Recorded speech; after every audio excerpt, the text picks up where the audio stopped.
Revolut, how to send money. Hey everyone, welcome back to our channel. In today's video I will guide you on how you can send money on Revolut, so make sure to watch the video till the very end. So if you'd like to basically send money on Revolut, it's actually quite very simple. Make sure you launch the Revolut application and then make sure that you're basically signed into the account as well. Once you're signed into the account, if you would like to send money, here you'll find the option that says transfers. So make sure to just come to the transfers tab here. And once you come to transfers, tap the get started option here, and you can send money to any of these options, such as you can actually enter a bank recipient to send it to any bank recipient. You can send it to a card recipient to settle a group or expenses with your friends, or you can send it to any contacts over here. Or you can also send international or create a payment link. Depending upon whatever else you prefer, if the bank is most convenient for you, select the bank option.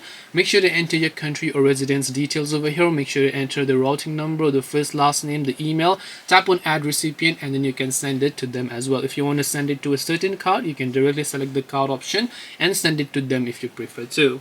This way you will be able to send money on Revolut. Hope this video was very helpful. If you have got any more questions, feel free to also leave them down below. Thank you for watching till the end of this tutorial and see you soon in the next video.